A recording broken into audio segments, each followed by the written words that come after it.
He was the little boy who lost everything in a napalm attack. That day, I physically got scarred, I lost my family. It changed my entire life. And for 30 years, Amar has believed he's an orphan. There's nothing more important than feeling belonging to someone and loved by someone. But could everything he knows be about to change? The British politician Emma Nicholson found Amar close to death in a refugee camp in 1991. He's a complete orphan. He's lost everything, his life, his home family. With brutal suppression, Saddam ordered his forces to crush the uprising. She was told all his relatives had been killed when the Iraqi dictator bombed his own people in Basra. Doctors advised her to take him to London, where he underwent 27 major operations. After surgery, he stayed in the UK, moving to Devon with the MP who'd rescued him.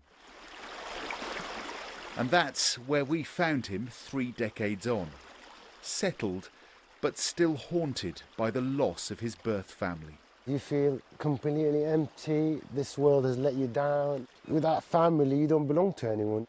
But could it be that in the confusion of war, a terrible mistake was made? A year ago, he received this extraordinary message. A video clip of a woman in Iraq interrupting a TV broadcast, appealing for her lost son. Someone watching wondered if it could be the same little boy who was taken to the UK all those years ago. So he tracked down Amar on social media. I'd like to think it's true, you know. I don't want to put my hopes up and then be disappointed, really. After months of research, we tracked down the woman in the video to this house in the city of Karbala. Amar asked us to investigate her story. The woman, called Zara, emerged with what she said was her most treasured possession. But could it be the same Amar? She told us she searched for her son in the rubble for days after a napalm attack. She agreed to Amar's request for a DNA test. So the results have come. 2 weeks later. That's for you.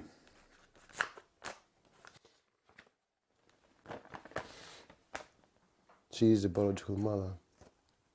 Over the moon. Really happy about this. You've got a mum. I've got a mum, yeah. It's the first time we've seen him smile. So 3 decades after he thought he was orphaned, Amar is ready to go back and be reunited with his mother.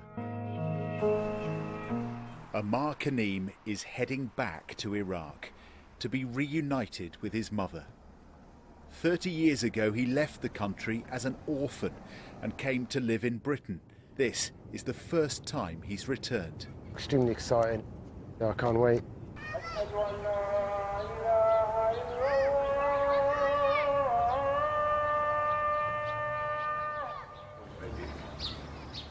Amar is waiting. Zara is on her way with her husband and youngest son. The purpose of this journey is just purely for her, you know, nothing else, just purely for the woman. My mother, shall I say now. I'm going to start getting used to saying my mother. It's hard to believe, but yeah, my mother. Now, 3 decades after a terrible mistake in the confusion of war, a reunion.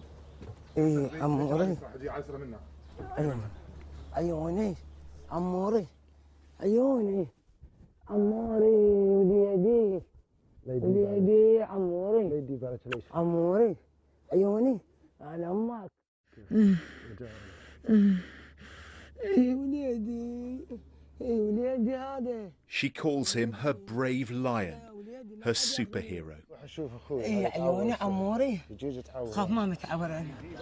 So many years to catch up on.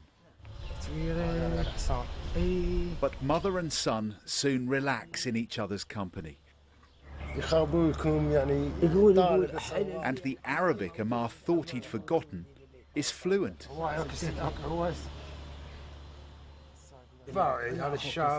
He shows her his life now in rural Devon. And videos of his childhood there. Amar never knew his birthday. But Zara has his birth certificate, and he's 3 years older than he thought, almost 40.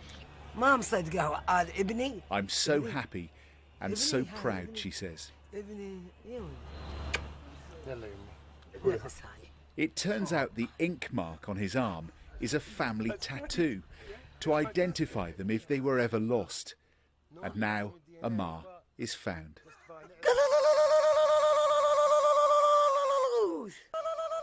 Over the next few days, Amar reconnects with his culture.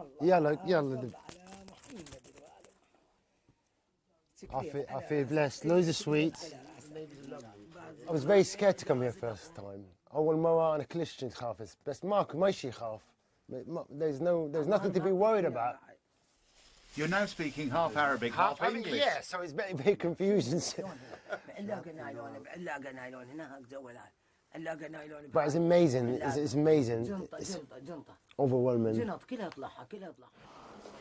The MP who first brought him to the UK and set up a charity in his name did search for relatives over the years, and now she can't believe what she's seeing.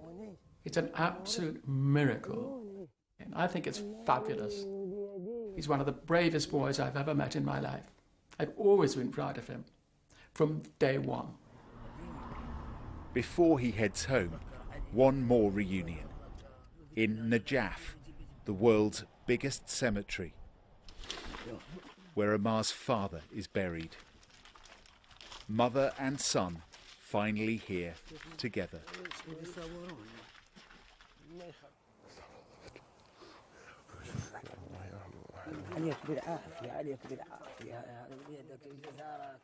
All these emotions have been building up for years, you know.